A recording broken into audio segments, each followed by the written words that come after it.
Hi, and welcome to another spicy episode of hashtag Burning Questions. Hi, Diego. Hi, Becky. Hi, Alex. How's it? I'm Bali. Oh, Becky, welcome to Burning Questions.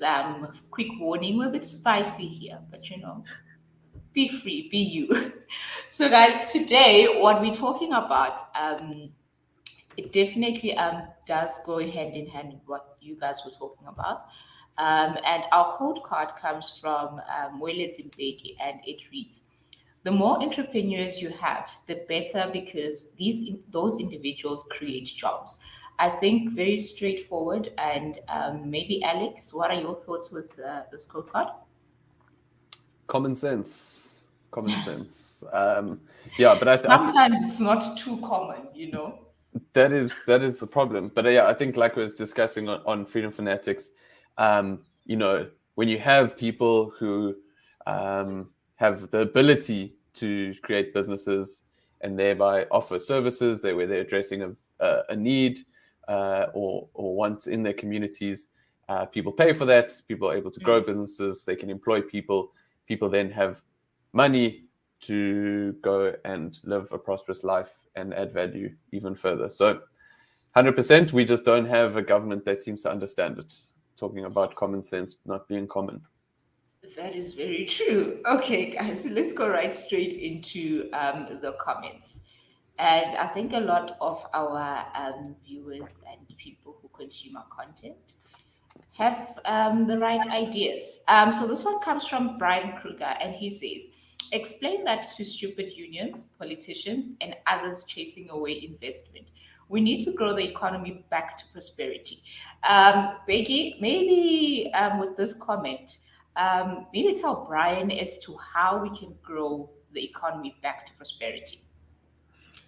Yeah, so on the comment in the cue card by the brother of Thabo Mbeki, Late Mbeki, I think that's a very important point that needs to be understood by policymakers as well as trade unions, because it is entrepreneurs that drive prosperity in the country, or rather contribute to a significant extent towards prosperity in the country. And if you don't create an environment in which they can prosper, and through them prospering, they then employ people, then unfortunately you hamper living standards in the country.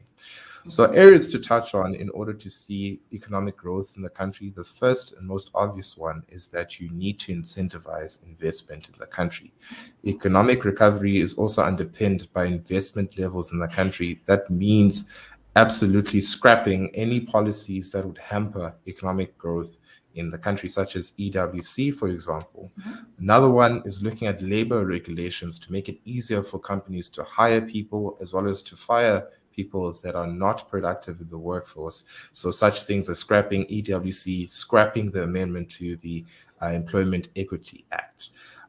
Thirdly, you need to improve education standards in the country, thereby introducing the parent to be involved in the choosing of public schools, or where they choose to send their kids to public schools, so then they can get their literacy levels up, they can get educated and be employed in industries that are needed of their labor. Those are the issues that I'm currently thinking of, that are most pressing, as well as electricity in the country. At this point, South Africa cannot generate enough electricity, rather Eskom cannot generate enough electricity that is needed by private businesses in the country. Therefore, we need to privatize the energy sector in the country to allow business activity to then trickle upward. Yeah, that is, I agree. Thanks for that. Economics 101. Alex or Diego, do you have anything to add before we go to the second I, comment? I have nothing to add on my part. I think Becky has very well captured everything one would have wanted to say. I think I'll just throw in one thing in Bali. I think is that the government doesn't create jobs. It's not the role of the government is not to create jobs, but as Becky says, is to create the environment where people Yeah. can create businesses and thereby create jobs. So, when we look at like the unemployment levels and we say, and Ramaphosa comes on, yeah, promise 2 million jobs for the youth, and next year I promise 800,000 jobs for these people and for those people. That's not how job creation. You don't just You don't just add some milk to your cornflakes and then you get job creation. It's not just not how it works. Yeah. May I emphasize just one more point, and that's in regards to entrepreneurs or entrepreneurship, which I believe has not been emphasized enough by the ruling government. Being an entrepreneur is absolutely hard, even with, for example, if you're in the United States where labor regulations are perhaps a lot less intense than in South Africa.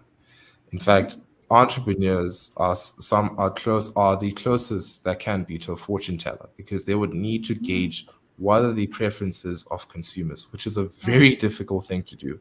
Yeah. 90% of economists fail to do this. You can look at what happened over the past 2 years. But the ones that succeed in doing so, which predominantly are entrepreneurs, are successful in the avenues that they take. And through those avenues, they then employ people. So as much as what Alex has said, I definitely emphasize and agree with it, that you need to create an environment in which you Yeah. see these individuals then prosper because they take on the risk. This is their money that they invest in. And therefore, through that investment, through capital business formation, you see an increase in employment levels. And failure to recognize that results in the current situation that we're in with massive poverty levels in the country. Yeah, definitely. Let us go to the second comment of the day. And this one comes from Madoda, and it reads, that means we South Africans, we must change our mindset and become business minded so we can do this. Diego, what are your thoughts on this? I think it's to the point, straight to the point, but let me hear your thoughts. Yeah, no, I agree 100% with you that it's straight to the point. I agree 100% with what my daughter does say.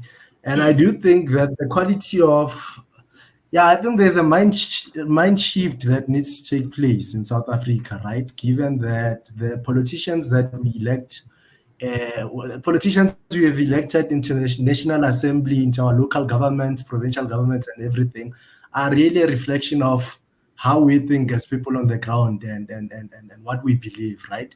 We vote for people given that they advertise a particular set of policy positions, and when there's a problem with our own thinking, we end up voting for the wrong people who won't get the job done. So there's a shift that needs to happen in people's minds.